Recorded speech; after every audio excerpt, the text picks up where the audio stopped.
Hey everybody, this is Josh Olive with Haven Comics, the absolute 100% best comic book store on Slaughter Road. I defy you to find a better one. I am really excited because we have got an awesome show for y'all tonight. Seriously, this is something you are going to want to see. So stick around, and if you haven't already done it, hit the like button, hit the subscribe button. Believe it or not, that does help. And we will see you guys in just a second.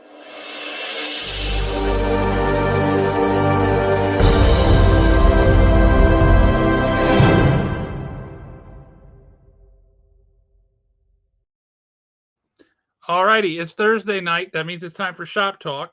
Shop Talk means we're going to talk comics, movies, games, pop culture, whatever geeky nerd thing that jumps into our mind. And I can't do that without somebody to be wrong whenever I say something and he has an opposite opinion. So I'd like to introduce Alan.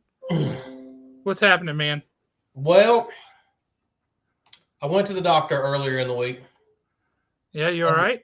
I found out I have a weekend immune system. Apparently, I only get sick on the weekdays. That's just terrible for you. I love that our guest is like backstage kind of shaking his head at that. So I start every show with a dad joke. He does, and it's horrible. It is awful. Some of them are truly cringeworthy, I have to say. That one wasn't as bad as some of the other ones have been. But we have got an incredible guest on tonight. I'm extremely pumped about this because this is somebody whose work I have admired for a very long time. And I would like to just go ahead and jump straight into an introduction here because I want to get as much time with this guy as we can. Everybody, if you don't know, if you haven't read all of the advertisements and such that we have done, shame on you. But that's okay. If you just stumbled into this room accidentally, that's okay. Tonight we have got on comic book creator, Mr. BRIAN HABERLIN, who is fan-freaking-tastic. We're talking one of the best artists who has been doing this for a long time. Pick a genre, pick a style, whatever you want. The guy's incredible. And we're just going to go ahead and bring him out. Mr. HABERLIN, how are you, sir? Wow, where did that come from? Nice. Alan has been playing in the background, I see. I'm getting good with that. We're getting production values now. There you go. You're welcome. So, thanks for having me on. Thank you so much for joining us. We love to have comic book creators on. We are a small comic shop in North Alabama. We're comic book fans, readers, collectors. How much is it worth? Sure, we like to know if a comic's worth something, but we really care about and what we talk about on Wednesdays and Saturdays and every day between is what about that story? Did you read that comic? That was great. And so you've got a new book coming out that looked really, really interesting. And you hit all the right buttons in your description to me that said that's something I have to read. But before we get to that, I'd like to get a little bit of background, I guess, and because you've got a kind of a different story coming into comics, I think, than a lot of people do, because you kind of started out pretty early by telling a big company, no, thank you, if I saw that correctly. Yeah. So when I was, I'm a little older, so these days, if people are into doing sci-fi art and all that kind of stuff and want to do the stuff, there's a lot of places where you can do sci-fi art and make a living and do things, from film to TV and stuff. But in the late 70s, early 80s, the only way you were going to scratch that itch to do superheroes or something else was comics or sci-fi book covers. And that was it. Because, Star Wars came out not too far from there. There wasn't a whole bunch of sci-fi, big budget sci-fi movies happening and stuff like that. And so I was working on my craft, and Jim Shooter and John Romita Sr. offered me a job to go out and work in the bullpen, essentially, when I was 18. But that was like $35 a page, and you had to move to Manhattan. A page. They wouldn't. Now, okay, this is late 70s money, I get, and but they wouldn't guarantee the work, and you had to move to Manhattan. which, as we all know, even back then wasn't the cheapest place to kind of move to. So No. I went to film school instead. I have a master's degree in screenwriting from Loyola Marymount. And then I started at Lorimar Television in comedy and drama series development, where we worked. I mean, and eventually that became Current Programs because Warner Brothers Television bought us. But I worked on shows from like Lois and Clark, Family Matters, Perfect Strangers, Knots Landing, you know, all these things. But very quickly decided I didn't want to be a television executive. And so I kept working, you know, always, like, even in at the office on the lot, I had my work computer, IBM thing over here. I had my Amiga computer over here, working on new techniques for doing comics with the computer and stuff like that, you know. So you were working on computer art for comics way back then? Yeah, I've been a 3D modeler since the Amiga days. Wow. You know, I have friends that, you know, guys that did Jurassic Park, you know, all that kind of stuff. You know, as people, they went film, I stayed in comics. And I'd go down to San Diego Comic-Con, you know, portfolio in hand, like everybody else, and get rejected, you know, when I decided I wanted to get back into it. And a friend of mine, Rod Underhill, who's no longer with us, had a booth in the small press area in San Diego. And he said, hey, why don't you come on and join me in the booth, you know? And I said, that sounds like a good idea. So I had a CRT, you know, a computer monitor that was about that big, but about 3 times deeper, weighs about 150 pounds probably. I remember those, yeah. On the top table, I had a 40 by 30 inkjet print, which were very hard to get back then.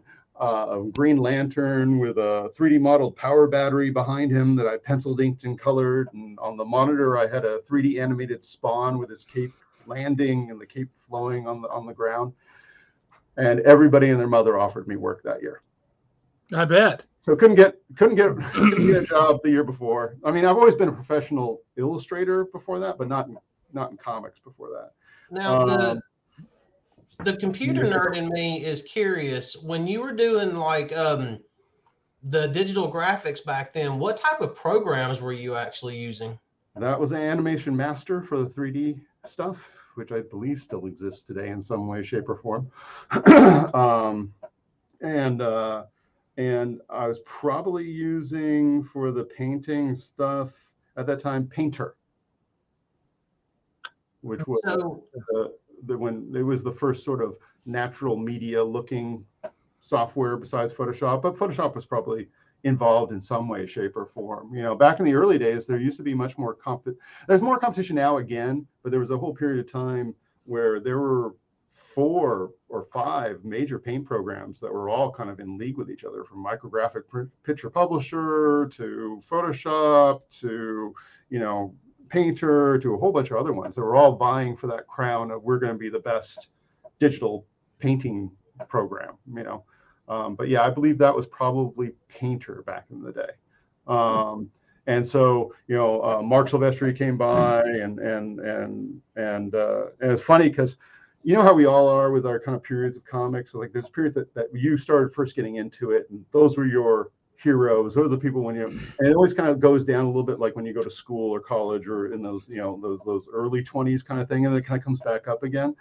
My guys were the generation before the Image guys. You know, it's like John Byrne was, you know, my guy, you know, and first comic book I ever read was X-Men 133, Wolverine Alone Against the Hellfire Club. Nice. Claremont writing, John Byrne drawing. It was beautiful. Yeah. And I didn't know who Mark was, you know. Wow. But then Mark offered me the job, and you know, and my wife didn't want to work at the studio anymore. She worked at Warner Brothers as well with me. And I said, okay, and Mark needs somebody to start his computer coloring department, which is not what I wanted to start doing. I wanted to be a penciler inker, right? But I figured, okay, it's an in, right? It's an in. Wait, so this means that you were largely responsible for that super sharp coloring and the lighting that came in those early Image books, at least for Top Cow? Oh yeah, I was the Top Cow guy, and we actually, beyond that, between John Nee and Klein Dini and myself, we actually pioneered all the modern RGB to CMYK production methods. that didn't That's exist before we fantastic did it. because, well, no, I remember when those early books came out and how sharp they were and how off the page all the colors were that just that whole process left out at you. And I didn't know that it was computers. I mean, I was just a kid. I was an idiot. I had no idea how they achieved that effect when nobody else's books looked like that, right? No. At all. No. And I admit I still have a lot of nostalgia for some early comics, but I love early comics. The Silver Age is like my jam. But when you hit that era and the coloring changed so dramatically, I did not realize that you were one of the pioneers behind that. That's awesome. Oh yeah, and it was funny because it was a velvet coffin for the beginning of my career. You know, I got top of the pyramid very, very quickly. You know, and it was, but that's not what I wanted to do. I never wanted to be a colorist. It's like, listen, I got a master's degree in writing. I can, you know, there's all these things I can do. But, you know, I also, you know, I was a little older than most. So that was starting at Homage Studios. So that was Wildstorm and Top Cow were together in the same place in Mira Mesa, San Diego, which again, I have to always say thank you for me starting there, because the quality and number of people that were there, and it was just a big open office space. So you could walk around and talk to everybody that's working there and stuff. And, you know, you had all these, you know, kids just starting out, Jeff Campbell, Dave Finch, you know, Joe Benitez, Billy Tan, Brandon Peterson, you know, all these guys who were just really, really good. And besides having the old farts, Jim Lee and Scott Williams and Mark Silvestri and Will Sprotasio, who became one of my best friends. I'm not sure that Scott Williams isn't a ghost. He's just wherever Jim Lee goes, he's hanging around like Jacob Marley. That man is incredible. Yes, he is. And he doesn't get nearly the recognition that he should. No, and a great Scott story is, you know, there was a period of time when Jim was trying to really kind of expand everything. So he's doing these 5-page spreads, right? So 5 11 by 17 spreads taped together. And again, if you weren't a jerk, you could stand behind Scott Williams while he was working and see what he was doing and how he was doing it, right? And Scott was throwing, so it was, you know, wider than my hands can go on this screen. And it was a big action scene. I can't remember what the character was, leaping across it. And you had speed lines, right? And Scott with a quill was throwing speed lines across. Oh my God. A 5-page spread. And I'm the like, guts on that guy. Like, how do you do that? And then he goes, and this is where I learned the being there, if you've ever seen that movie before, method of thing. You have to believe it's easy, was Scott's response. So speaking of those early days like that, well, you know, Josh had said something, you know, a second ago.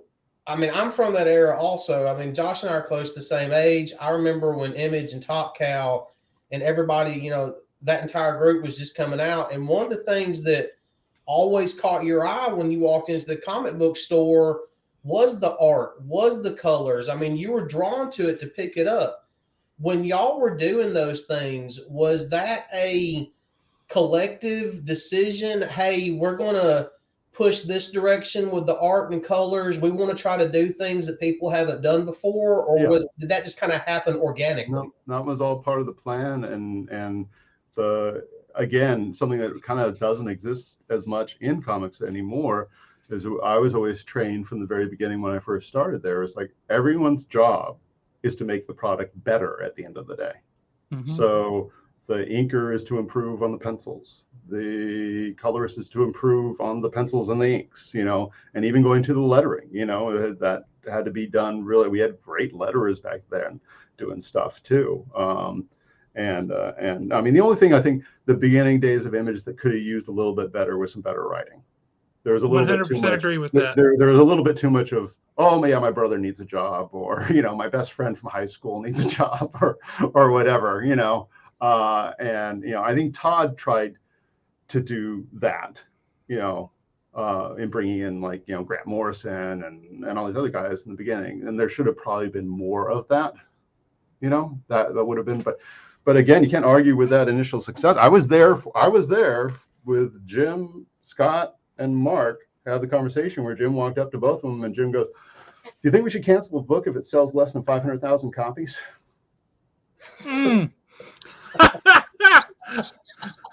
Wow, that's what the Okay, days were then. like back then. I was working at a comic book shop back then, and I remember those days very vividly. Um, but yeah, that's should we cancel a book if it sells less than 500,000 copies? Boy, today anybody's clamoring to get 500,000 copies if they're lucky, Yeah. and that takes a cataclysmically huge event for that Yeah. to happen. And then I finally got to my chance to, again, because I was a little older. I understand paying your dues and shit like that, and I finally got my first chance to really write something with Mike Turner, and I did Ballistic Wetworks crossover, and then Psyblade and we created Witchblade. It's fun to say that on my credits, I am one of the people responsible for, I think it's like the 6th longest running U.S. independent book of all time. Yeah, it's absolutely up there. Yeah. Yeah. So I'm going to let you in on a little secret that I find personally funny, and Josh can verify this. I had no idea you were coming on the show like 4 days ago. Every week I'll do a throwback pick of the week. Last week, my throwback pick was Witchblade #1. Yes, it was. In fact, I've still got it right here beside me. Yeah, Well, it surely was. And I think it was the next morning that you posted about your new book, and what you posted sold me so fast. I was like, I've got to talk to this man and see if he'll come on and tell people so that they know what's coming and that they can get it, and they need to order it now because that book is it's coming out really soon. Yeah. On the 15th of next month. Well, I'll tell you what, I will go ahead and pull that up and put it on the screen with us. And while I pull it up, you can tell everybody about it. So they can see it. Alan hasn't thrown you under the bus yet. No, not yet. And Jay, yeah, that's because it's a great book. There's a lot going on in Witchblade. It's kind of one of those books that is a little bit surprising, right? Because you look at it and you think, oh, it's this hot chick running around a little on the scantily clad side, and she's got this wackadoo thing going on with her hand, but who's looking at her hand? There was so much story there. It wasn't just a parade of, hey, there she goes. Which, if you look at a book like Vampirella, it occasionally has some story to it, but for the most part, I've never been able to get into Vampirella. I look at it, go like, okay, it's pretty to look at, but there's no story here. And Witchblade was never like that. Witchblade always had a story. Yeah, and again, thanks to the whole crew. Again, I was blessed to work with Mike Turner when Mike was still around, and I missed that dude. He was incredible. Yeah, and just one of the sweetest guys you ever meet in the entire industry. And Dave Wall and Christina Z were great help on the writing stuff too. I left it fairly soon because I had issues with I was running the creative side of Top Cow, and there was another guy running the business side of Top Cow, and we were just bumping heads. And I was about to have my first child born, and because of the coloring thing, everybody wanted me to work with them for coloring, I bet. And so it was very easy for me to say, listen, I got to be going and work out of my home and start a coloring studio, and make more money than I would before. But no. The question on the Witchblade TV show, do you want me to pop any of these when I see these things? Answer them? Yeah, if you want, go ahead. Actually, we can always come back to this here in just a second. Yeah, do that. I didn't, because it was after I left Top Cow to form my own thing. But the funny thing is, my college roommate, who was an actor, he had like some bit parts on Seinfeld and a reoccurring role on Cheers back in the day, called me up and he goes, "Hey, yeah, I just got a job." "Oh, really?" It's like, "Yeah, I'm the lead baddie on this new show called Witchblade." That's awesome. I had nothing to do with that. I was already out of the picture at that point, but that's how the weird cosmos works sometimes, I guess. I don't know what the odds are about that, but there you go. I'd say pretty astronomical. Yeah. But that's when you say, okay, here's how you play this guy. Yeah. Here's your motivation. Wow, that's fantastic. And as Mike says, the crossovers with the darkness were always a treat. So when you first saw the Witchblade television show, what was your impression of it? I mean, what was it like seeing something that you created all of a sudden just come to life like that? There were a lot of decisions that I wouldn't have made with it. So, it was like, yeah, yeah, okay. I mean, the biggest error that I think they did, but I think it was partially because there was a row between, because Warner Brothers did the show, TNT, it was on their network. Mm-hmm. The stupid thing is they're both owned by the same parent company, but Warner Bros. Was charging too much for the license fee for the show, and the show started to have problems because Yancey started having substance problems, right? Mm-hmm. But when I first designed Witchblade, because I came from that television background, is like the idea was it's the Witchblade, so the bearer can go away, and there'll be another Witchblade, taking over control of the gauntlet, right? And so you can always, like Doctor Who, you can keep having new bearers of this thing, and they kind of didn't understand that. And I think both Warner Brothers and TNT, because the ratings weren't bad for the show, but I think Warner Brothers and TNT just didn't like each other at that point. That kind of continuity is one of my favorite things when it's done right in comics and shows and things. Marvel has kind of retconned in that there's always been a Black Panther, there's always been an Iron Fist, things like that, and to tell those historical stories of the other people who had that power before, I always enjoy those. It's kind of like reading the Phantom in the newspaper back in the day. Yeah. I always liked that too. He comes from a long line of guys, and so sometimes it's a story about the current one, sometimes it's a story about one of the older ones, and I always enjoyed that. And I like that aspect of Witchblade having that continuity built in. Yeah. No, Sarah's been around for a long time, and they're just about to relaunch her again. Are they? They've been issuing some kind of anniversary stuff lately, which I wondered if that was just to say, hey, remember this book? It wasn't that great. Or if it was leading into something else. But if they're doing a relaunch, that's awesome. Yeah, they're definitely planning on a relaunch. But it's funny because I had to correct one of the guys at Top Cow, one of the editors at Top Cow, because I was on a panel at San Diego Comic-Con with them. It's like, and he turned to me, he goes, I always heard that, the gauntlet was basically, the same as Excalibur, and it's like, no. The gauntlet's freaking Stormbringer. The gauntlet is an ancient weapon that's frankly tired of being used and wants to do its own stuff. It has a mind of its own. It's not this dutiful sword. This is a weapon that's been around the block for many a time.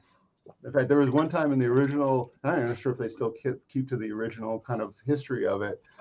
It finally rebelled and caused the death of its own wielder in World War II France. Or one France, sorry. She was fighting, and it just decided, no, I'm not doing anything for you. And then she just gets ripped apart by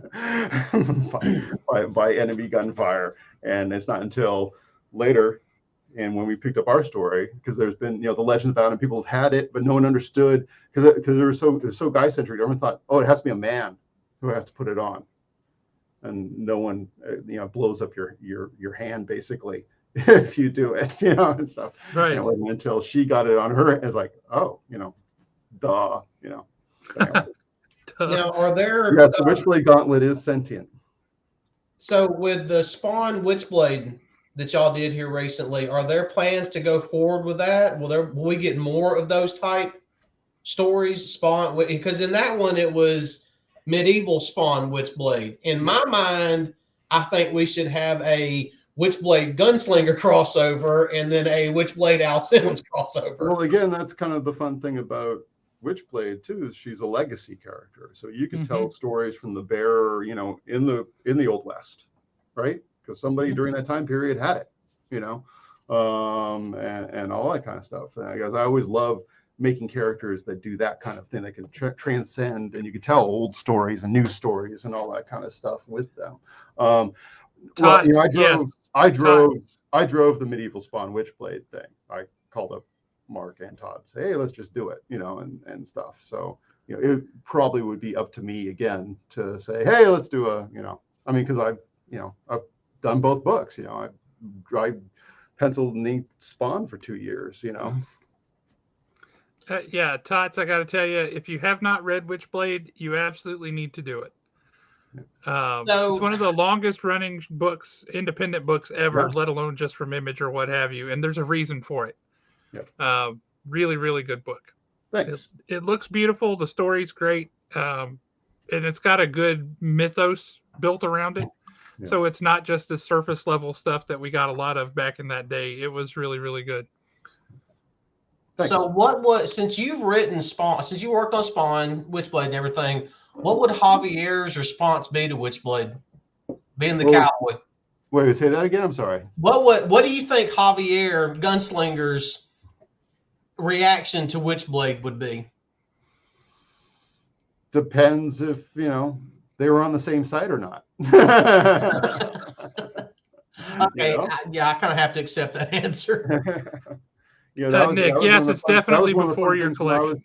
When I was editor-in-chief, even before I was doing the art chores on Spawn, is I pulled all those characters in for issues. You know, we did a World War I Spawn with Mike Mayhew. You know, Bing did the first Gunslinger that we did back then with some beautiful painted covers by Greg. You know, again, my time as editor-in-chief of McFarlane was nothing but fun. You know, we were going to do that. Was how I ended up drawing Spawn itself. Was we were going to bring in, because at the time Todd was doing his Dragons toys, you know, and I was like, let's, you know, do a Todd McFarlane Dragons comic, right?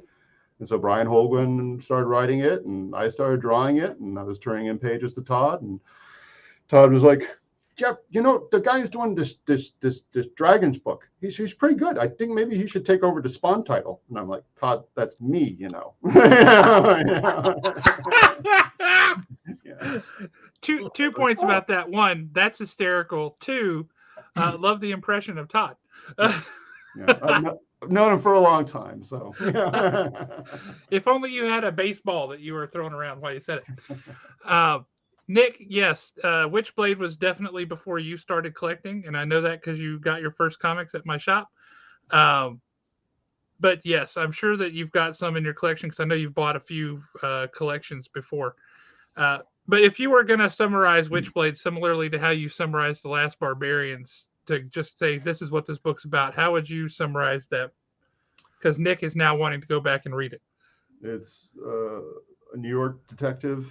I said it was, did she say LA? I forget. Anyway, detective, and to make a really long story really short, she gets attached to her an ancient sentient weapon, the Witchblade, which is this gauntlet, right? So there's always a perception, and they played with, you know, there being a whole suit of armor at one point, you know, but right now it's just the blade. But this has been, if you've ever read any Michael Moorcock, you know, we definitely lifted a good chunk from Michael Moorcock. This is an Eternal Champion's weapon, you know. Rick. And this is an Eternal Champion. Like I said, the Stormbringer. This is Stormbringer, you know, and it can do all kinds of things, but it has its own mind. You know, like I always like to say, it's like, you know, it's like if Arthur is going around with Excalibur and doing all these amazing things with the power of Excalibur, and then Excalibur decided to go, frankly, I'm sick of being used. You have to ask me if you want, you know, to do this, that, or the other thing, or I'm going to try and take you over and make you do things, you know. So that was it was the idea of the duality of having, you know, this darkness that is the power, and not meaning darkness, of course, but that was the same company, that you as a hero also had to struggle with to control. You know, in fact, in the very beginning, we played with the idea that almost like, you know, that whole kind of one of the mythos with Sherlock Holmes is that, you know, Moriarty is Sherlock Holmes. He's a duality, you know, and the idea that when one story arc was going to be in Witchblade that she didn't realize at night it's taking her over and she's doing these other things until she eventually realizes the bad guy is her. But we never went there. That would have been a fun story. It really would have been. That realization. Yeah, but it's something that's like the story that you have to do in the beginning of a character's arc, you know, not later on so much, you know. Yeah, 180 issues in, you're like, wait a minute, hang on. Yeah, but to your point about that, you're a phenomenal artist, and I always think of you as a writer first. Oh, thanks. I don't know if that means anything good or bad to you, but I always think of you as a writer first, and I think of books like Aria, and God, that's a great book. You had one out recently. God, I can't believe this just slipped my mind. It had the ginormous birds. Sonata. Oh God! And I noticed titles that you have like Aria and Sonata. Is there a reason for that? Well, that one was definitely, you know, lifting for that. But we had like when David and I were bounding that route, we had all kinds of, I've titled treatments for all kinds of names for Sonata. You know, it was like 3 Worlds, and then at one point her name was going to be Sola, and there were all kinds. We did graphic design logos for all of them. You know, I'm looking at them. And there's also, I mean, one of the ones I first wanted to call that one was Flight. But Flight was a mini-series, not a mini-series, but it was like a thick graphic novel that Image put out before. It was like a anthology of stuff. I can't remember, so we couldn't use that. But yeah, I figured, you know, Aria, Sonata, that works. That works, you know. Both absolutely drop dead beautiful books to look at. Oh, thanks. Both fantastic stories. Thanks. I enjoyed the heck out of those.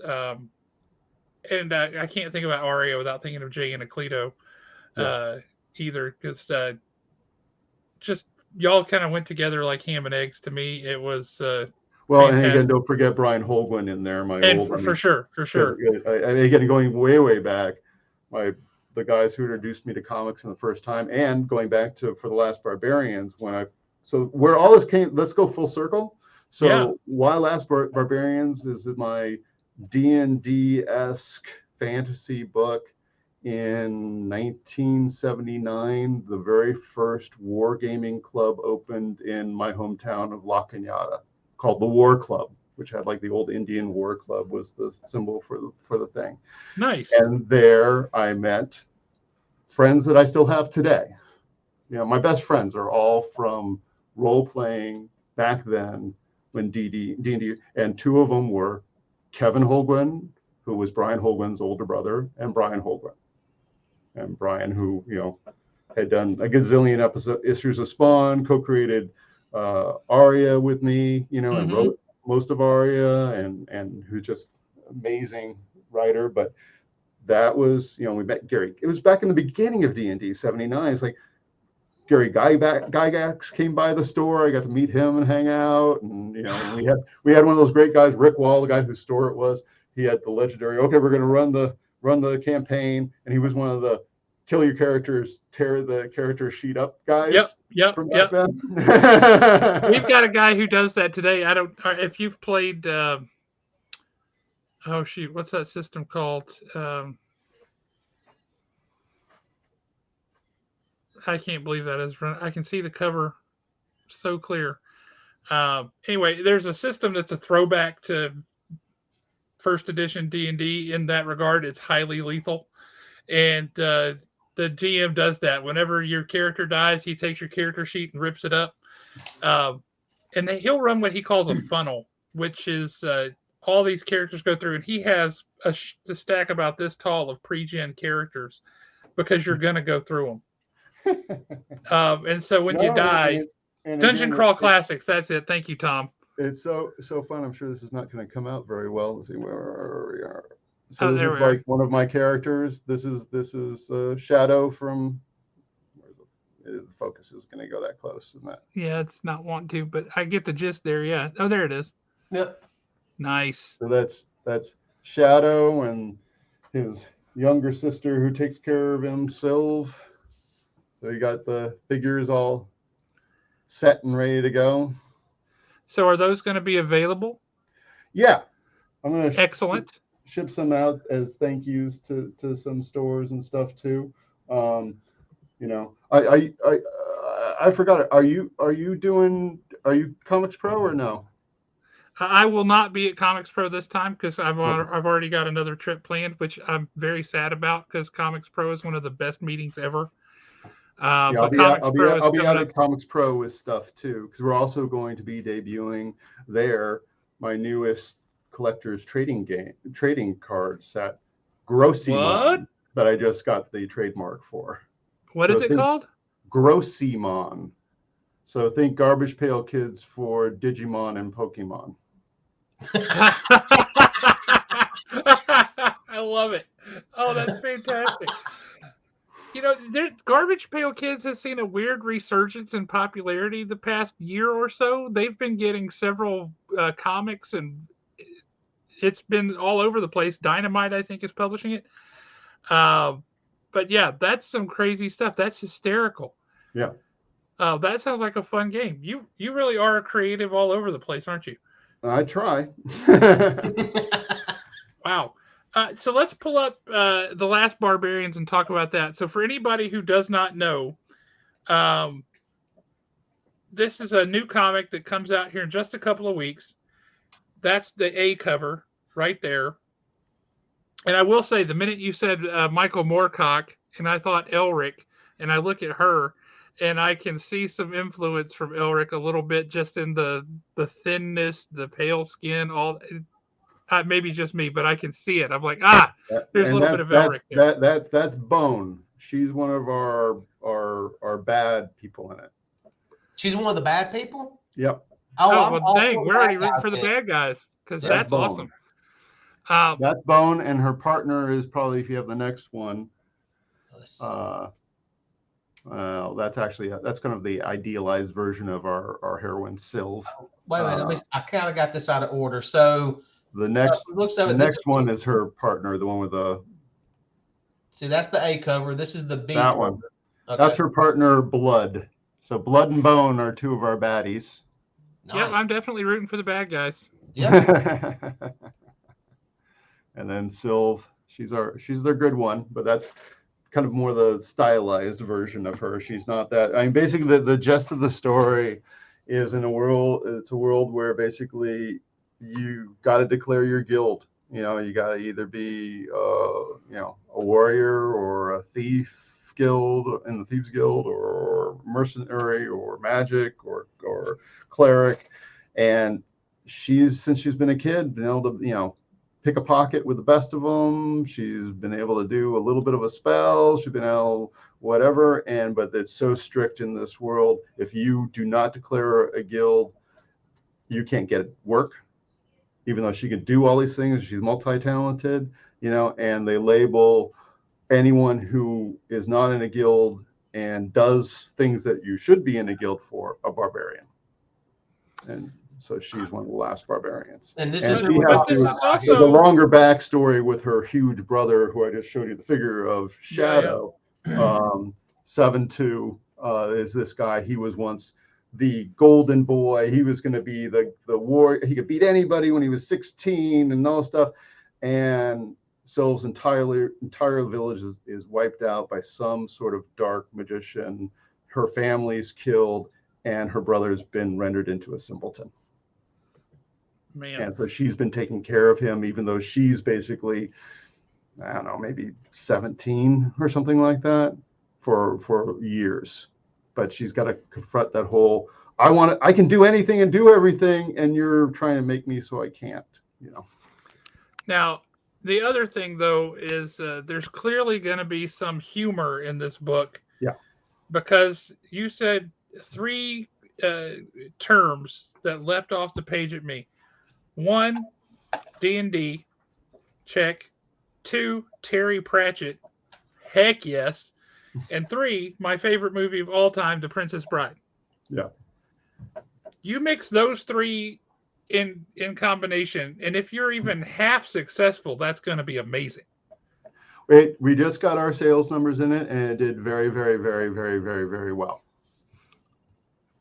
I am really excited to hear that, because I'm very excited about this book. Yeah, thank you. And I want to stress again, if you are watching this and you want this book, talk to your LCS, get this book, make sure that it sells well. Because the way that you get to keep getting new books is if you buy the ones that are out. I try to explain this to people all the time. If you want to see more of the thing you like, buy the thing you like. Or if you want the trade to eventually come out, buy the floppies. That's 100% accurate. Buy the issues if you want Hey, to see a trade. I don't know if you have it set up where I can share my screen, but I could throw some interior pages. You should be able to. Let me stop sharing my screen. I think I hit present. Yes, that should do it. Share screen. Or you could go to an LCS like I do, and the owner of it already knows your taste. And when you go to look up the new sign-up list, yours is already put in. I might have done that to you. Yeah, I think I put you down for like 5 books this past time. I know. I even looked at Tom the other day and went, "Damn, I didn't even get a chance to sign up for him. That's half the fun." No, I sure didn't. All right, here we go. I'll put those on Alan's list for you. Sure, you got it, Nick. Is that up for sharing right now or no? LCS is your local comic shop. There you go. So again, these are some of our covers. And we have virgins of a few of them too. I don't think any of these women are going to count for that. Now, that one that you just crossed, you said that was blood, correct? Yep. Okay. So the hair makes this kind of a giveaway there, I guess. Yeah, I might have a thing for blood. I'll definitely be looking for that cover. What you need to do is get that blank cover and then go see Brian at a show. We start off with a job gone bad. Always a great way to begin. The alarms go off, and the only way they could escape was through the keep sewer. Always fun way to get out of some place. Again, we have Shadow down here. Sylv, look, poopy. And there's some there's it's not all just humans. There's different life forms and stuff that exist. It's broader fantasy. Then she has to deal with going back to the guild because she got this one little side job, and the guy is like, there was a crack in the statue that she was supposed to bring back, and he's all, I'm not paying full for that, and she's like, oh yeah, how about now? I'll make sure it's more smashed. It's like she's got a little bit of a temper. We'll give Sylv that. I like that. Oh, that's cool. That's cool. Look at that. That doesn't look foreboding and ominous at all. Wow. That's where she goes to clear her head. So but she stayed too long, and a giant got a whiff of her. Okay, now you posted the coloring process for that page there. Yeah. And I gotta say, watching that go from black and white to color, I'm like, in black and white, like, why would he bother coloring this? This is gorgeous. This is beautiful. And then you color it, and I'm like, dang it, this is also gorgeous and beautiful.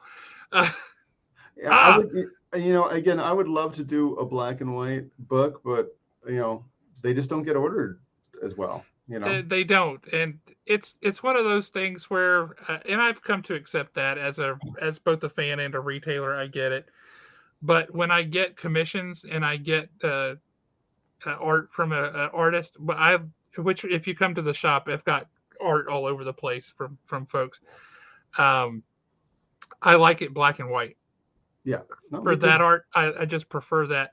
Now those look like ginormous flying whales. Wallace. They're Wallaces. Wallace. Okay, please explain the name Wallace. I mean, why did you name a flying whale Wallace? I have to know. Well, it's actually probably pronounced. It's pretty much kind of like whale with instead of the N, it's another L and ISS. Now keep in mind, we're from Alabama. We're rednecks. We really can't pronounce this stuff, so dumb it down for us. Again, I have to say too, I was always the famous colorist, and it's very nice for me to have somebody who can hook me up in color. I usually take a pass of color over there, but I mean, just the lighting that Jared pull off in this page is just beautiful to me.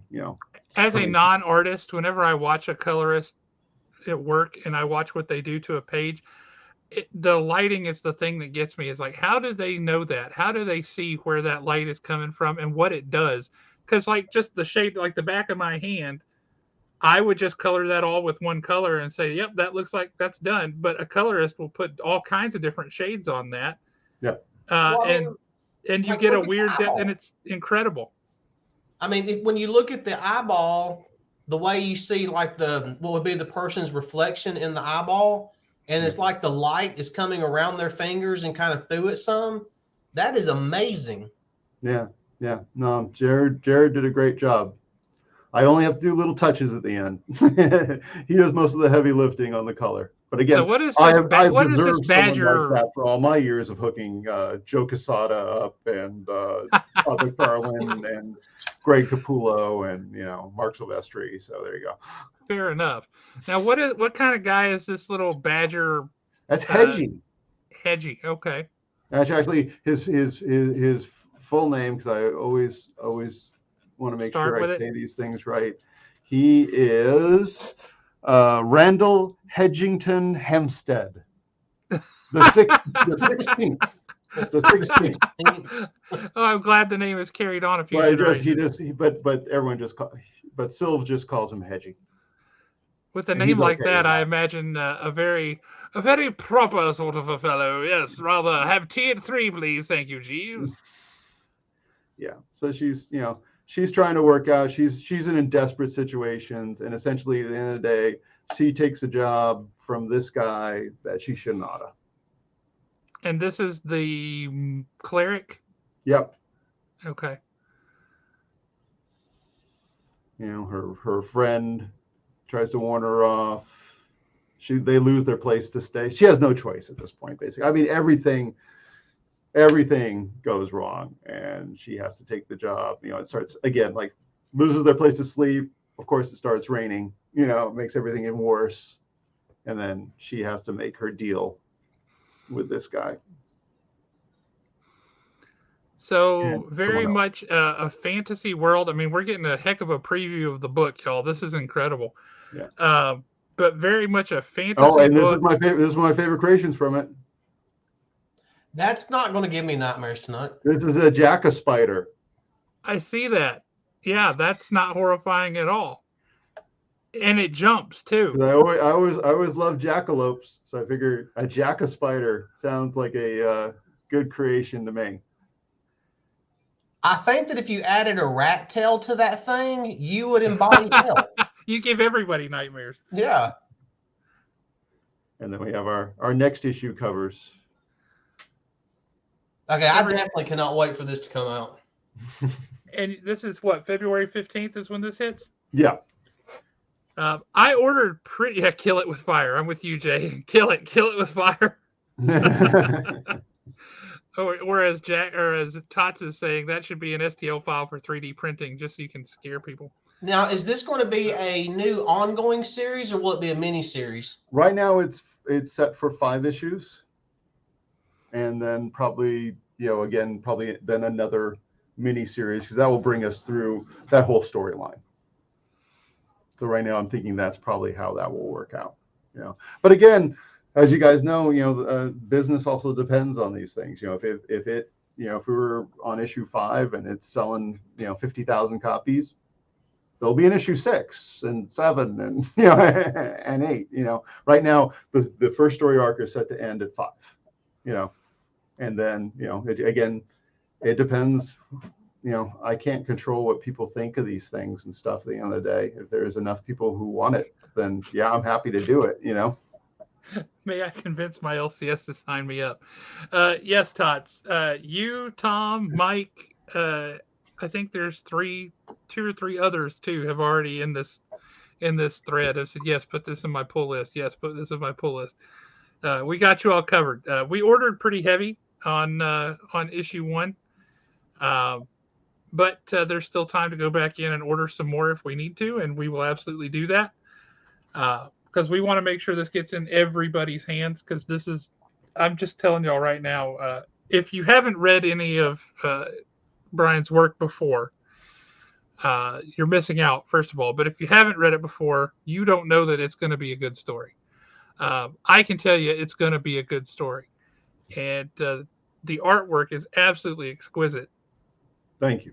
don't know what else you can ask for. It's going to read good. It's going to read well. Boy, I'm talking really Alabama now. That's going to read real good. Told you, Brian. Now it's gonna be a great read, and it's gonna be a beautiful book. So you definitely want that. And I see we've already got several folks asking to sign it up. I'll go back through the comments afterwards and make sure I don't miss anybody. Yeah, there's a good. We did a little frontis thing. So this was like decree by the guild. Maestro Jenna, the stalwart, in the 700th cycle. Individuals should pursue individual skills and live in a singular definition. To be so misguided to see oneself as multi-talented is erroneous and offensive to the fabric of our realm. We pursue a single talent at a single guild, and anyone to think otherwise is entirely deserving of the most odious of titles, barbarian, and is not to be employed by any guild. So now, is this, I'm going to try to think of the proper way to word this. Last of the Barbarians, does this entire story take place in its own self-contained universe, or is it part of a larger shared universe where we would see, other characters from other places, or are you going to keep this all self-contained? There was a prose novel that I did that my business partner actually did the lead writing on and stuff, called Between Worlds, that Jay and Aclato did all the illustrations for. And it is the same world as that world, but a different place on that world. But yeah, that was a big, hold on a sec. So we had Jay did over 100 illustrations for it that no one has ever seen. Sweet. Because, if you wanted to just send me one of those illustrations, I'll take it off your hands for you. Hey, you'll even waive your storage fee. I'll even waive the storage fees. Yeah. All right. Do we want to take you off? Take off your screen here so we can. Can you do that, or should I just stop? I'll do it. Stop sharing. I think you have to sharing. Do it. There we go. So. Oh man, yeah. I like that. Between Worlds. Jay and Acleto's art is exquisite. Hannah, can you bring in the Between Worlds, the hard copy? Is that over there still? I think I moved. You moved it? I think it's over. So we had this thing all set up to be like a fully illustrated, something like, almost like a Dinotopia kind of thing. And then we had Random House decided they were going to do it, but Random House at the time didn't want to do a fully illustrated version, so they did a spot illustrated version. But we have about 100 and something illustrations that Jay did, and I keep thinking about somewhere. It probably will be, I guess, a good Kickstarter thing to do, I guess. If people want the big ass thing. And we just finally got our Stone Kickstarter, finally getting the books for that, which is nice. That was a book that I did with Wills Portasio. And also just recently, I got that Marvel 2 Bishop stories with Wills that I did that are out now. I guess the first one's out. Bishop War College. No, Bishop, the Legends. It was the Legends, okay. Yeah. Yeah. Did you see it? Todd, thanks for joining us, sir. We will make sure that the Last Barbarians gets on your pull list, and we will introduce you to Witchblade. And also Aria and Sonata. Oh, don't forget Hellcop. That's my Hellcop was a fun one. And the Marked. Now, that's right. I forgot you did the March. You sure did. Yeah. That was a good book too. I put that one in your box, Alan. Yeah, Hellcop I don't know why. And I'm just a big fan of this guy, so please, don't take this the wrong way. Hellcop gave me Clive Barker vibes, and I don't know why. And I love Clive Barker. I'm not saying no, that's bad or anything. That's like extremely good in my book. I love that man. But I don't know why. I think it was more of the Weed World type. Oh man, look at that. That's Between Worlds. This was our one full mock-up. That looks like a very thick book. That's all Jay. That is beautiful. It's filled with,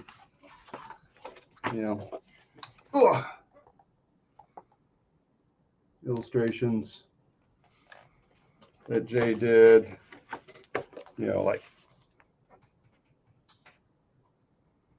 Hmm.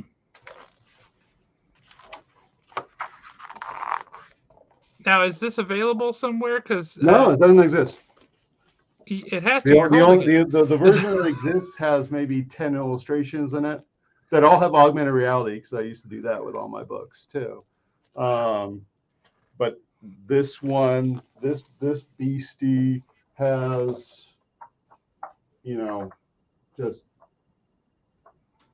not illustrations every page, but illustrations a whole bunch of pages. Like I said, at least 100 pages. And they balked at that? Yeah. Okay, it's pricier, sure, but holy cow, it's beautiful. Yep. Yeah, I would definitely buy something like that. I mean, that's a gorgeous book to display. Yeah. Yeah. But that's how it is, you know. I mean, when you're a creator like me and stuff and running your own business and stuff, it's like sometimes, you know, things go certain roads and, you know, you have to figure out a way to maybe repackage things at a certain point, you know. Speaking of which, have you got any ideas that things that you've been noodling on since you were 17 years old or whatever, and you haven't had the ability yet to tell that story, and you're just looking for the perfect moment? Well, the most recent version of that really was Hellcop, because we came up with Hellcop was when I first started Avalon with Louis Protesio, and I was running Avalon and I was writing Stone and managing all the coloring and production and created Hellcop, but I didn't have time to do it, you know. So we brought on Joe Casey and Gilbert Monsanto to do it, and they did a fine job with it. But I always wanted to do it, but I couldn't. There's no way I could have pulled off a monthly book back then, drawing. Yeah. Yeah. Now, you've mentioned Will Portasio several times, and I got to say, when he was on X-Men and then when they started Image and he jumped over there, really loved his stuff. He had a kind of this really raw energy to his art that I really, really liked. Dale Keown used to have a little bit of that too. It was more reined in, but he had this really just energy in his work that really jumped off the page. And then he had I don't even know what the issues were, but he had to disappear from the scene for a little bit. Yeah. And Wetworks was his Image title. Yeah, and it was great. Yeah. Yeah. But then he is back now, and he's starting to pop up all over the place, and I'm digging it. I'm really happy to see him back. Yeah, I assume you're still in contact with him. I hope is he doing well? I hope. Well, yeah. I mean, this is the the cover for the new Stone series that will hopefully be out later this year. And look at that! Ooh, I love it. Oh. Yeah, see, he still got that. He still got it. Oh yeah, no, he's hitting on all cylinders again right now. Dale Keown's art has morphed a little bit, and it's a lot more rigid and a bit stiffer. It's got more of a Barry Kitson kind of look to it now. Yeah. But that still has that same energy pulsing through it. That's awesome. Hey, Chris, glad to see you all the way from Texas, sir. And Wyatt, congratulations on that new baby. She is beautiful. Congratulations to you. Hope you guys are loving up on her, and I hope you're getting some sleep while you can. Wyatt, when I became a father, I got the best piece of advice that anyone ever gave me, and I'm going to pass it on to you. It come from my uncle. You are about to spend the next 5 years teaching her how to walk and talk, and then the 15 years after that telling her to sit down and shut up. Enjoy every minute of it. Or you're going to drag her off to New Orleans for her dance competition, and you're going to sit there and be miserable but smiling the whole time. I just keep thinking, this time tomorrow night, I'm going to be sitting at Cafe Beignet making myself sick. I'm just going to be eating one right after the other. Well, you best swing by and pick up your comics before you head out. Already done that. I'm good to go. There you go. You're going to need something to read down there. You're going to be miserable. Yes, sir. Oh, man. But for folks who don't know, that book, that image you just showed us, you said that's from the next round for Stoned? Yeah. Yeah, we were going to do it earlier. We had some hiccups because we did the Stone. Hannah, do you have a Stone you can grab me one of the hardcovers? I think you have one on your desk. So we did the omnibus. 'Cause it never had been collected other than the comics version. And we did for last year, did a Kickstarter, and we had printer stalls in China and stuff. And we were ready to, like, last year do the Kickstarter, then to start the regular series of you don't need to open it. It's okay. But we finally got this last week. So we got our hardcover stone omnibus. We have like 10 of them. We don't have all. Yeah, we only have 10. We don't have the full shipment from China yet, but it will be here soon. And finally, but I didn't want to do a second Kickstarter until I fulfill the first one. You know. So tell folks a little bit about what that one is and how they can, when you launch the second one, how they can get to that. So Stone, we'll do another Kickstarter that we might bring it out through Image. I'm not sure at this point. But the whole story behind this was like, imagine the concept that imagine if Chris Hemsworth really was Thor and didn't know it. So that's what Jerry most people Allen, think. The guy who plays a superhero on TV with the legendary Filipino augment power gems and stuff. And all of a sudden, this big giant creature shows up on set one day. And it's like, wow, the special effects makeup has gotten a lot better now. And it's like, I'm here for your, he's like, oh shit. It's like, apparently he's been hidden away on our world for ages, and didn't know what it was. So again, the short line is, imagine if Kevin Sorbo was Hercules in real life and didn't know it, I dig that. That's fun. Yeah. Do you know Jim Calafiore? Yeah, I met him a couple times. Yeah. We had him on a while back, and he has a book that he released through Kickstarter. The second one should be coming out soon, called Ned, Lord of the Pit. And it's something about what you just said kind of tickled my brain. In that book, he's this guy. He's a really entitled actor who doesn't even show up for auditions, but then he's mad that he didn't get the part. Kind of a schmuck. He's just a putz. He's nobody. He's entitled. He has no sense of direction, no nothing.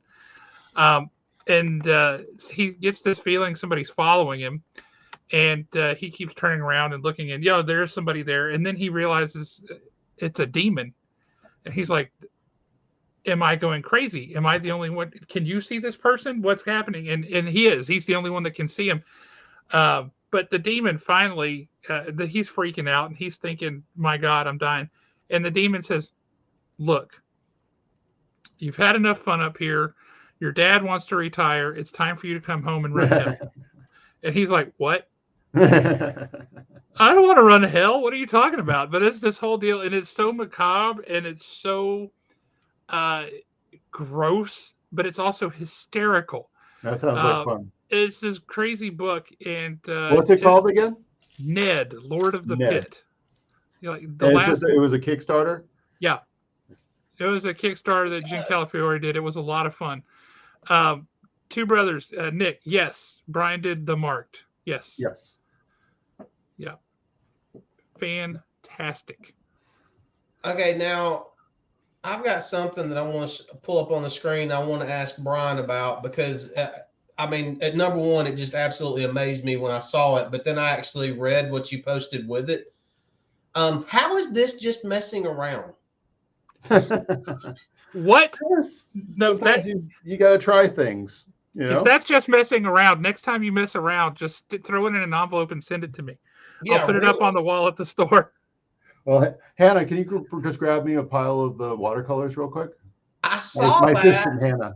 I was going to say, we all need an assistant. We've been doing this show this whole time without an assistant. Like I have a stack over there. Yeah, I saw that picture and I thought, oh my God, that's beautiful. When is that book coming out? What is this? And then I see the caption, messing around. Yeah, no, that was like when we were first. This is your last request. Yeah, you got to go. Yeah, so these are also my fun. So these are all my original watercolors. It's just a stack of. Good Lord. I like that blue. I don't know if you'll recognize the name when you see it, but we got a guy in here named Mike Wesolowski, and I'm pretty sure you're going to be getting an email from him about some of these. You might be getting an email from me about some one of the other covers. Man, look at that. Now, which is that a cut? That's the third or fourth issue cover. I can't remember. Just some doodles he did in his spare time. Yeah, he didn't have a napkin handy, so he did some watercolor. Bye, Hannah. Thanks. Thank you, Hannah. Bye, Hannah. They See you said later. thanks and bye too. Man. Yeah, I've seen that one. And if you want to see more of these, on my Instagram, so Brian Haberlin official Instagram is where I post most. So I'm gonna pull that up and post the link. Mm-mm-mm. That was a fun. How long does something like that take you to do? Between a couple hours and 4 or 5 hours, I guess. And that's it. Yeah. Watercolor is pretty fast. Wow. Most time watercolors don't, at least the ones that I see people do, and I maybe not be looking at professionals, but they don't usually have that level of detail to them. They tend to go more, and they also tend to go more pastels and such. This is, I wouldn't have thought that was watercolors just looking at it. I would have thought that was computer rendered or something. This is another one, another Barbarian cover. Oh man, yeah. I like that. And then this is another one.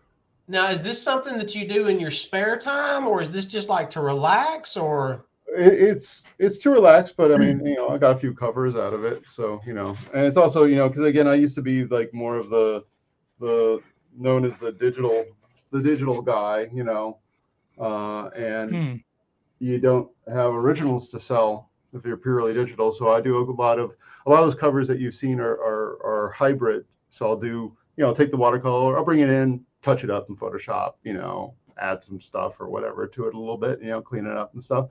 But in the meantime, I've got an original watercolor to sell. That's the cover, essentially. So, man, that is fantastic. The other interesting things that are looking good for my retirement income is all my old color guides from back in the day. Oh, I bet. My color guides from all the original Marvel Knights stuff. Marvel Knights was so good. That was so good. All the Spawn stuff that I have color guides for going back in the day. Speaking of that sort of thing, I've got some fun stuff here. Alan, you want to embiggen me? Let me pull some of these up here. Here we go. Well, if I can hit the right button, I will. For example, yeah, you can see the difference here pretty clear. You haven't done it yet. No, I haven't. There we go. Like this. Yep. Is an approval cover for Brave and the Bold 94. And then this is the hand-colored original art for Brave and the Bold 94. So you can see them. Yeah. Kind of side by side. But I got several of these. I mean, I got this one has got freaking Bernie Wrightson. Yeah. And nice. Being a comic shop, I get stuff. Do you know who the colorist was? And they're not recreations; they were the original comps. Right? These are part of the Adler collection, so it's Jack Adler. Huh. Okay. He was at DC Comics from 1951 to 1981. Nice. And I got a few others, approval covers and things like that for like Demon #4 and nice. Mystery in Space. Nice. Yeah. But yeah, it's some fun stuff. But you talk about doing those covers. You're like, okay, I did this and I got a cover out of it, which was cool. But that process, I would imagine, is drastically different today than it was back then. Yeah, those things don't exist anymore. The color guides. That's why I was saying they're good for my retirement because they're just going up and up and up in price. I mean, if you've ever seen any of the prices of original art these days, I have, and I've got, like I said, I like to have a lot of original art on the walls at the store. And and people, other retailers get on to me. They're like, well, if you're not going to sell it, then you shouldn't have it on the wall at the store because every square foot needs to pay for itself and all this stuff. And I get their argument, and that's fine, except I really love it.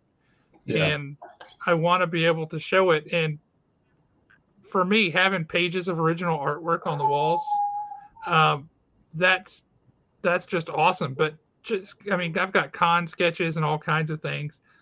I've got a Thor sketch that Walt Simonson did for me. Nice.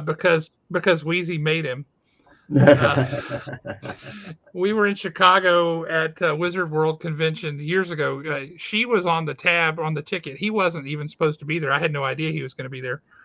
And I was talking with her, and we were talking comics and things that she had written and all kinds of stuff. And this gruff, scruffy-looking fella comes walking up and hands her a cup of coffee and sits down. And I look at him like, okay, just brought her a cup of coffee. That's a nice guy. Oh, my God, that's Walt Simonson. And she looks at me, and she looks at him, and she looks at me, and she says, I've lost you, haven't I? I'm like, what? What? No, not at all. I'm sorry. I was just surprised because I didn't think he was going to be here. And he's like, well, I'm not supposed to be. And she says, do you have a sketch pad or something? I said, absolutely. And I haul it out, and she says, Walt, draw the man a picture. And he looks at her like, I'm not even here. And she goes, Walt. And so he just takes literally took him 30 seconds or less. And it's one of the coolest pictures of Thor ever, which I'm sure he drew it a million times. But he drew it in marker, and it's got his signature, and it's on the wall at the store, and it makes me happy. Nice. So yeah, you can't go wrong with that. When I was in film school, I adapted Manhunter to a feature script. Oh man! And How it works awesome great. is that? And I took out Batman because I figured that would be a problem, you know. And it works Sure. great without Batman. You don't need Batman in that story. No. No, that's awesome. So when you were in film school, I'm trying to think what his costume would have looked like at that point if translated into a live action. Yeah, they would definitely have to change it. The whole, you know, it was shoulder pads would have to flamboyant come down when some. Yeah. It was Yeah. fairly, but I mean the storytelling, there are things. I mean, he pushed the boundaries in that book, you know. So now, he absolutely did. and I mean, this just kind of hit me, and this might actually be a stupid question, but I'm going to ask it anyway. Having your background in film school and then being, you know, digital art and everything, how does that translate over, and how did that help you as your days as editor? I think probably the that and the writing capability probably combined would have made that a much interesting job from an editorial perspective. Yeah, I mean, you know, I was the guys who taught me in film school. Loyola was known at the time, like most of the writing teachers were guys from the golden age of television. So they did, you know, Twilight Zone, you know, all these, like, I mean, great things from back in the day, you know, and they were great to learn from, you know. And so I learned my writing chops there, which I think gave me a leg up on a lot of comic book guys who just come into comic books and don't understand stuff. But then I had, Lorimar Television was the top producer of primetime television programs for years when I was there and stuff. I mean, so that list of shows you shouted off earlier. who are really good at their game. And it's like I've been so blessed because every time I was starting in my career is like, I got to work with the best. You know, I've got to sit around. I mean, Todd McFarlane would get on the phone with me. Todd, no matter what anybody thinks of his art, you know, his particular style, Todd is, out of all the guys I've ever worked with, can understand every aspect of comic books and why they work. We've had hours of conversations on panel progression and what these panels next to each other will do next to these panels like this, or a panel with this border as opposed to I've had a 3-hour conversation with Todd McFarlane on word balloons. What I wouldn't give would be a fly on the wall for that having, conversation. like, you know, I got Greg Capullo, I got all these guys, you know, just hanging around that I got to learn from. You know, again, my biggest advice for a young artist in that situation is don't be a dick and don't annoy people. And then you can hang out. My wife used to be a debate coach when she was a teacher. And that was her first rule for going to debates and such. She had to clean it up a little bit. She'd say, "Don't be a jerk." Rule number one: don't be a jerk. Yeah. And it's funny how that's true no matter what walk of life you're in. But no, we do have. I think I have, frankly, a PhD in comic book creation from the guys that I've gotten to work with. I would absolutely agree with that. Yeah. Is there anyone that you have not gotten to work with that you would like to sit down and whether it's writing or drawing for them or writing for them? I keep toying with, because I know people who know him, but I know he doesn't do any shows anymore. Last time I saw John Byrne was when I was 17 at a show. You know, that was actually one of the things that suckered me into doing comics. So I went down to, when I was 16, San Diego Comic-Con, when you could just decide, hey guys, do you want to go to San Diego Comic-Con? Yeah, let's go. And get in the car and buy tickets at the door and go in. And those days are long gone. Artist alley at the time was John Byrne in the middle of his X-Men run. Sitting next to John was Chris Claremont with an actual typewriter. On the other side of him was George Perez in his Avengers run. Terry Austin was on the other side of that. Man. And then the new kid on the block that was sitting on the other side of John, who just was getting his first stuff in Marvel previews, Bill Sienkiewicz. Wow. Oh man, Bill Sienkiewicz is one of my absolute idols. And they were singing together, they were laughing together, they were drawing. It's like, I want to do that for a living. Me too. I wish I had any talent. Oh my God, I can absolutely see how that would be so seductive to see folks doing this amazing work and then has camaraderie and this incredible good time that they're having.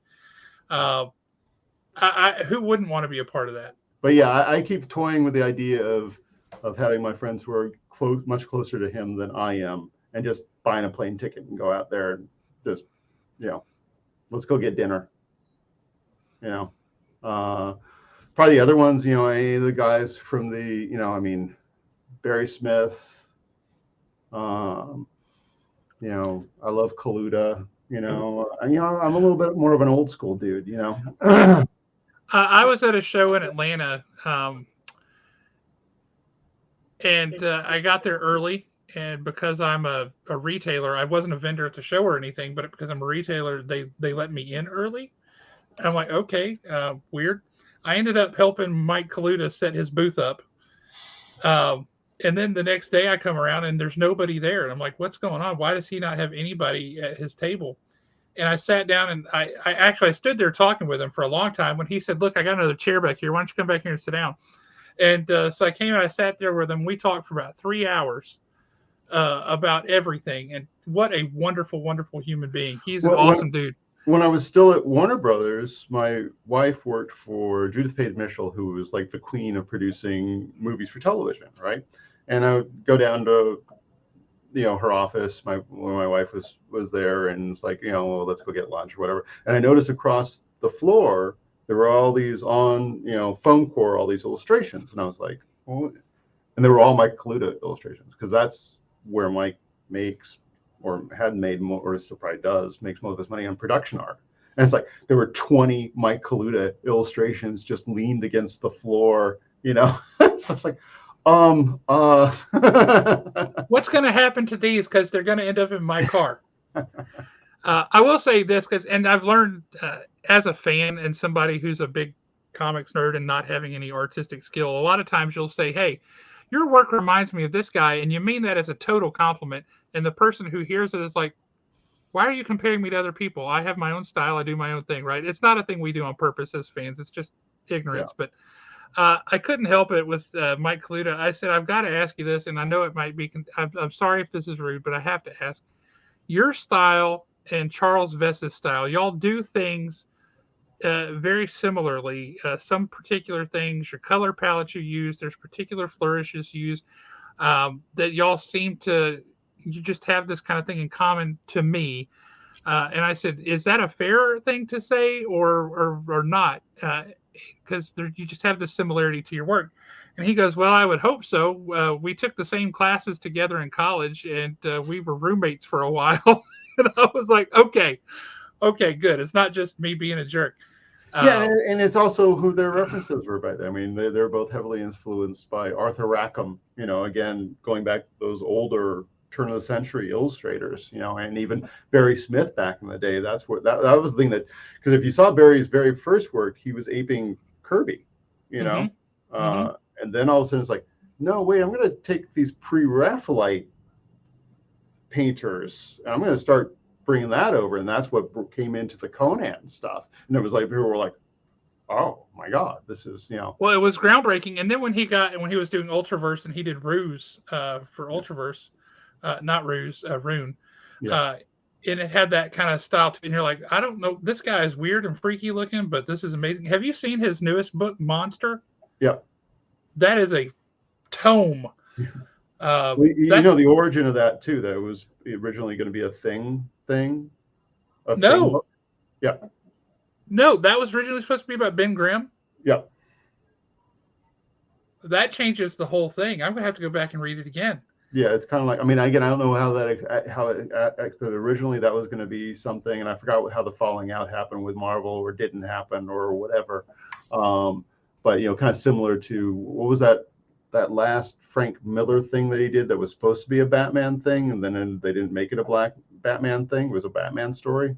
That last kind of bigger graphic novel he did, I forget what it was called. Probably from like 10, 15 years ago, maybe more. Anyway, I can't remember what it is. But anyway, yeah, I'll have same sort of thing. Sometimes people fall out in these kind of things, and I mean, it's a heck of a book. I mean, and it's massive. I mean, it's just such a chunk of a book, but wow. It is always nice to hear from other folks who are creators, like whose work really resonates with you, and who do you like? And you have excellent taste, I will say. And I say it because it's all people that I like too. But you said earlier at the very beginning, Jim Shooter and John Romita Sr. Were saying, hey, why don't you come here in the bullpen and draw some pages for us for a pittance and no guarantee of work. But yeah, you talk John Romita Sr., man, what a guy. I still, to this day, I see Peter Parker. I visualize him the way he drew him. I like a lot of other artists' interpretation of Peter Parker, but in my head, if you ask me what's the definitive look for Peter Parker, that's the one, because that's how I was introduced to him, right? Right. That's phenomenal. But I got to say, I am so excited that you were able to join us tonight. Thank you so very much for coming on. No problem. I'm very excited for this book. I'm very sad. I'm even sadder now. I was already sad I can't go to Comics Pro. I'm even sadder now that you're going to be there and you're going to have those minis with you, and I'm not going to be there because that hurts me. But I really appreciate you coming on. Alan, do you have any final questions before we take up any more of this man's time? I have got one final question, and it is probably going to be the most bizarre, off-the-wall question you have ever been asked. Oh my Lord. He's never bought a Ouija board at a yard sale. It's not that. Well, I'm still looking for that yard sale Ouija board, but it's not that. There's really and truly only one person on the planet that understands the magnitude of this question. But the reason why I want to ask you is you've been in the comic book industry for, a little while now. Yep. You understand character progression. So it's real simple. Is Miss Piggy from the Muppets, can she be classified as a femme fatale? Oh, absolutely. There you go, Tom Price. Take that. I win. The professional has spoken. I'm done for the night. Tom Price. Guys, thanks so much for having me on. Sir, we genuinely, sincerely appreciate it. Thank you so very much for coming on and being so generous with your time and showing off so many of those amazing works of art. That is fantastic.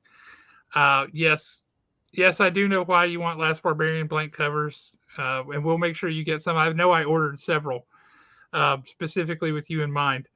But yeah, absolutely, sir. We'll be in touch. I'm sure you'll see the sales numbers on the books. They're going to go up if we have anything to say about it. I appreciate that. We look forward to carrying the book, and hopefully we'll get to meet you at a convention sometime soon and shake your hand. You betcha. Thank you guys so much. If you ever get bored, just give us a holler. You are more than welcome to come on the show. Appreciate it. Thank you, guys. Nice Thank you very much. You have a great night. You too. All right, thanks. Y'all, that was awesome. That was fun. Yeah, he stayed a bit longer than he was planning on it. But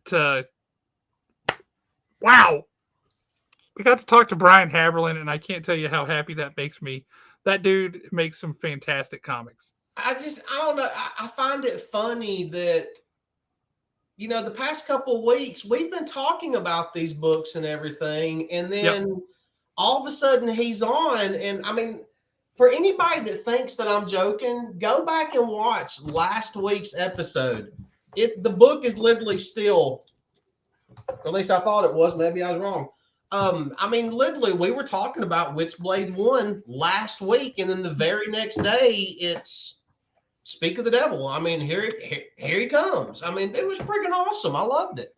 Yeah, you never know what you're going to get on Shop Talk. You never know.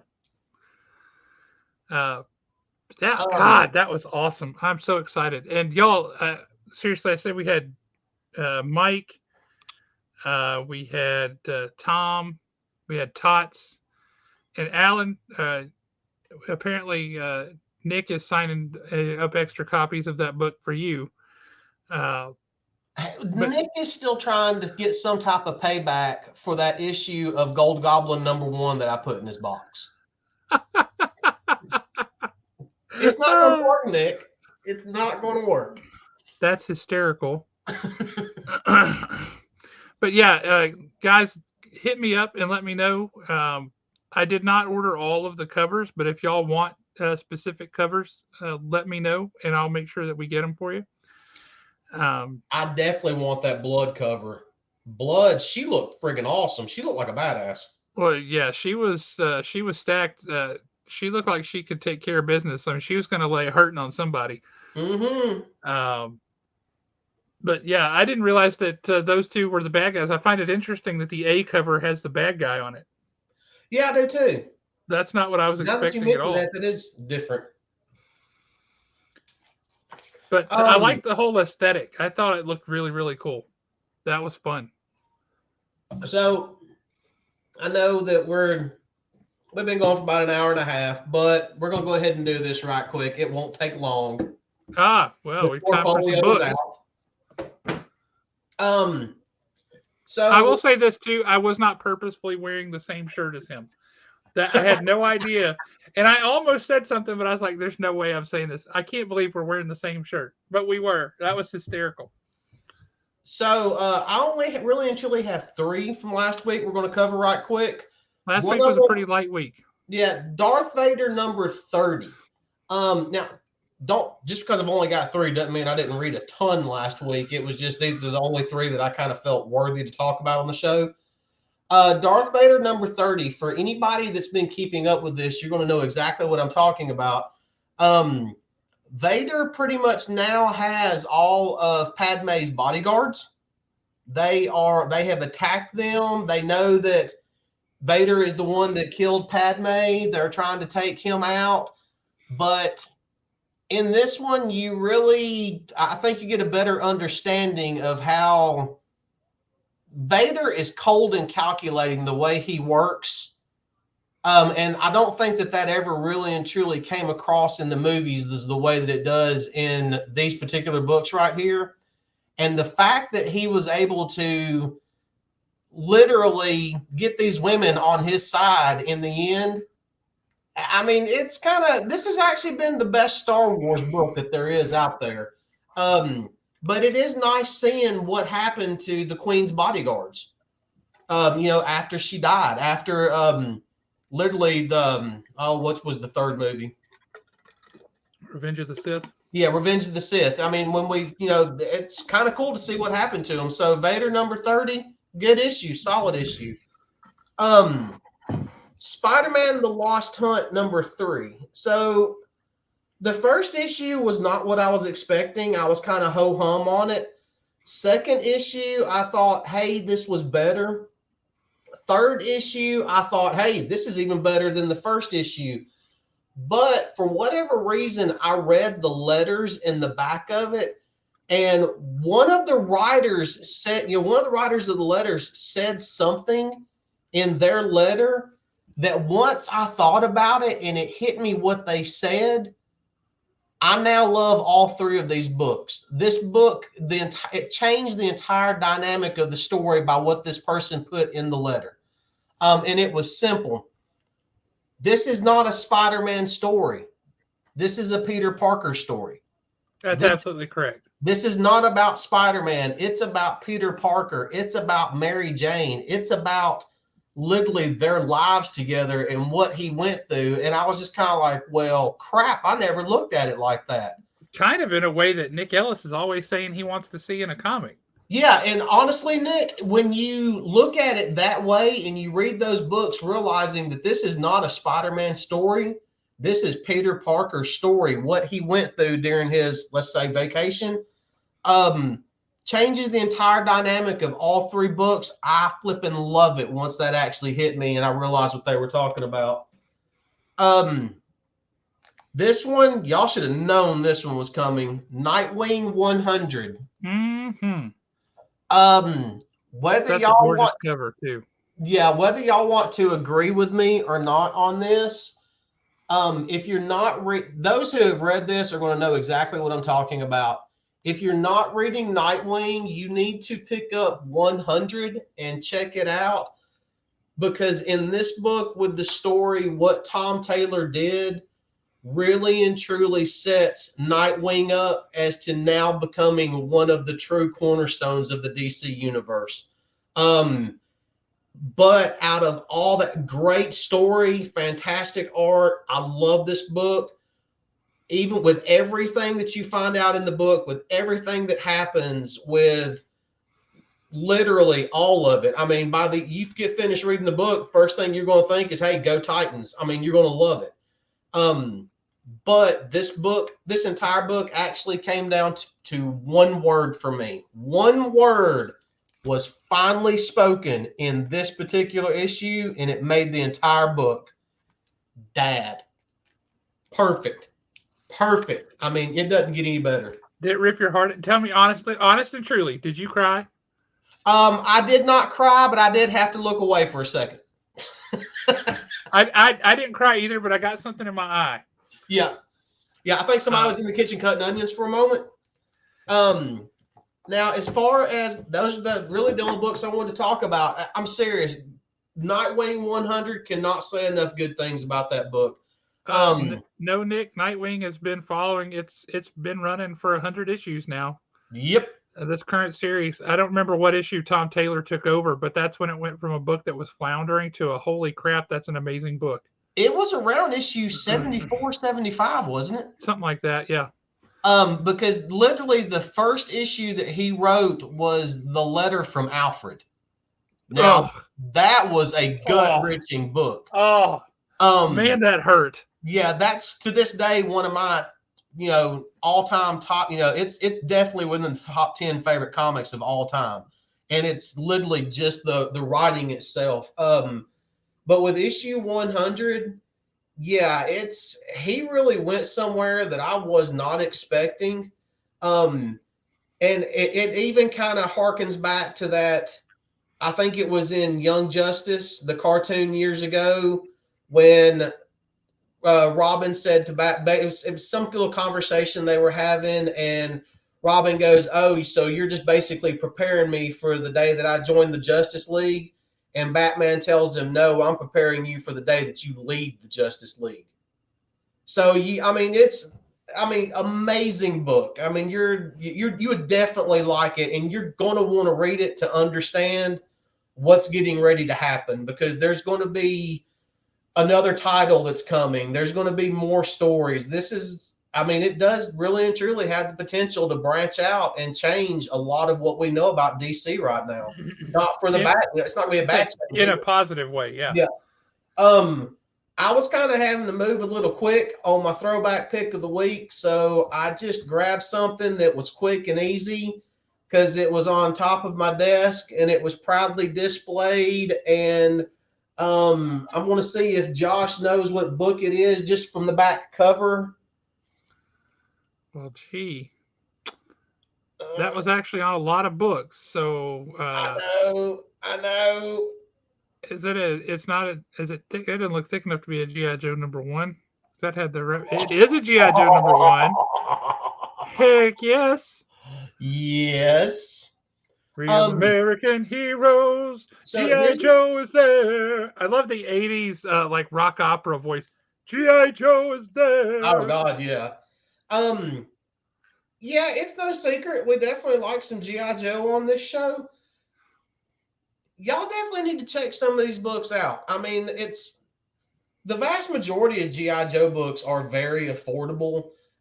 Even I mean, yeah, like right here we're looking at, and I know the market's gone down, so my numbers are probably off, but right now we're looking at a 9.0, probably a $200 book, somewhere right around there. You can get reader copies really cheap. But these were always fun books, and the reason why I recommend GI Joe books to people is it does kind of break you away from the whole superhero thing. Because every once in a while you kind of need a break from superheroes. It's J. The original GI Joe series ran from #1 to 155, and Larry Hama wrote all but a couple of issues of that toward the end because it was getting weird and strange, and they had a couple other people write a few issues here and there. But it ended at 155. GI Joe got picked up by another company called Devil's Due, and they printed GI Joe for a while, and they told all drastically different stories, some of which were very, very good. Don't get me wrong. They were very, very good. But then IDW got the license for GI Joe, and they reached out to Larry Hama, and they said, "Hey, Larry Hama, how's about you come back and write GI Joe?" And he said, "Okay, I'm just going to pick up where I left off." And they said, "Okay." And in a weird twist of fate, as fate would have it, they did not insist on starting over with a new #1. They started with issue number 155 and a half. A little bridge issue, and then they went to issue 156, and that just ran straight through number 300. And IDW has lost the license for the book. They can't print it anymore. But if the end of issue 300 is any indicator, Larry Hama is going to continue to write GI Joe wherever it is going to be published. So it should hopefully, I'm crossing my fingers with all my heart, just start with issue 301 and keep going. So yes, you can read issue 1 through issue 300 from two different companies separated by a space of 15 years. And it feels like it was just yesterday that it left off and the day after that it picked up. And it's been a seamless run. And didn't Image have it like right around Devil's Due also for a little while? Well, Devil's Due was printing it through Image. Okay. And there for a bit, it just had the Image logo. But then, like so. Yep. Which I'm just going to say for anybody who's looking, this is a beautiful cover. It's a 9.4. This book is probably not worth $60. But that's a drop dead gorgeous cover, and I love it, and it makes me happy. This is what was on the regular cover. J. Scott Campbell, a little bit of an homage there, but I don't know why this wasn't. This is a far superior cover to me. Anyway, that was while it was at Devil's Due, was publishing under Image, and then they broke away from Image and just put their own trade dress at the top, their own logo. But yeah, when Josh Blaylock and the guys at Devil's Due lost it, then and say built it. Oh, sorry. Go ahead. I was going to say then IDW got it, and it's just been one long 300 issue story that has. And I got to say, he has done some things that make you question, like, how can you do that? And there's no way that your stories are going to be any good after that. And then I'll be darned if they didn't get better. And I'm like, that shouldn't be possible. Mm-hmm. You can't kill off everybody's favorite character and the stories get better as a result. That's just, and you're not losing anything. It can't happen. That doesn't make sense. But he did it. It's some kind of weird alchemy that he worked. And then he ended number 300 with like, what? And left us all with a cliffhanger. So we're dying to find out where this story goes. But I could not recommend G.I. Joe to you hard enough. It's this incredible world. It's fascinating characters. There's tons of them. And just some amazing stories that go into it. Yeah, and that's one thing that I've always enjoyed about G.I. Joe is you might have, say, 1 or 2 issues where one character is the focal point, and that story can keep on going, but you don't actually see that character again for another 4, 5, 6 issues. Yep. It's because they have so many characters that they can play with. And yes, they are a special forces type unit. So you're not going to see you're not going to see a core set of characters on every single mission. There's going to be multiple characters. And that's what makes it so fun, is it's so fresh. You never know who you're going to get next some days. Bill Fisher and I were talking the other night, and he was asking me about Transformers. You know, IDW lost Transformers also. And you just broke up for the middle of that. He was asking you what? He was asking me about Transformers. Okay, yeah. Yeah, because IDW, they're no longer with IDW. Correct. And I think he was kind of read a couple for nostalgia feel. But I did get to digging around online, and yes, the big rumor for G.I. Joe is Skybound. That's still the big rumor because Kirkman is a huge G.I. Joe fan. Oh, that would make me so happy. But the big rumor for Transformers is actually Boom Studios. I'd be okay with that. Boom Studios is good. So, and a reason why a lot of people are starting to want Boom to produce Transformers now, to publish it, is because of Boom Studios' success with Power Rangers. Yep. They understand how to do stuff like that. So, honestly, whether G.I. Joe ends up at Skybound or Boom, I think it's going to be okay. Whether Transformers ends up at Skybound or Boom, I think it's going to be just fine also. Well, one of the reasons Hasbro took the licenses away from the previous publishers was because they wanted their comics to all come out from one place. And that's how IDW ended up with both of those. Yeah. So I could see them both going to the same place, but it sure doesn't hurt my feelings to get them from 2 different places, as long as G.I. Joe is good. Yeah.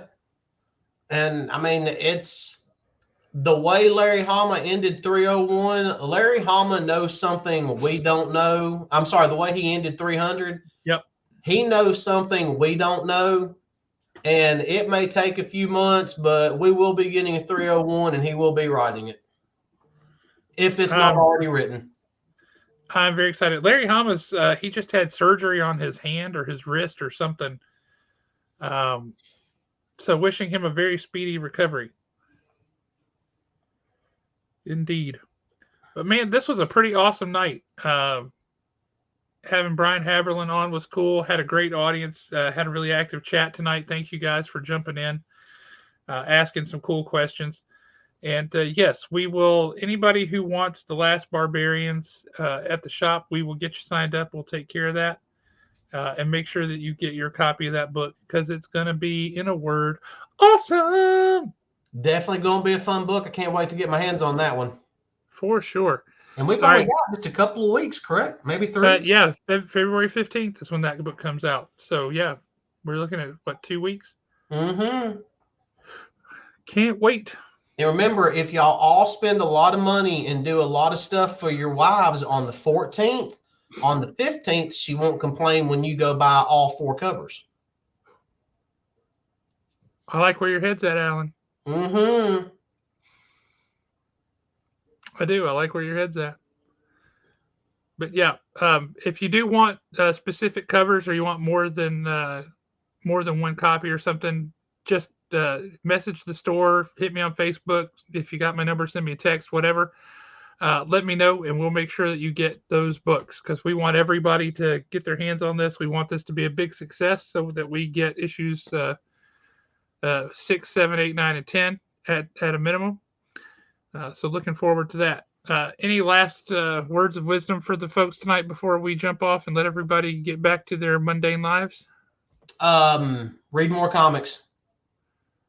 That is definitely wise, and I think that is a great note to end on. Yes, read more comics, and good night.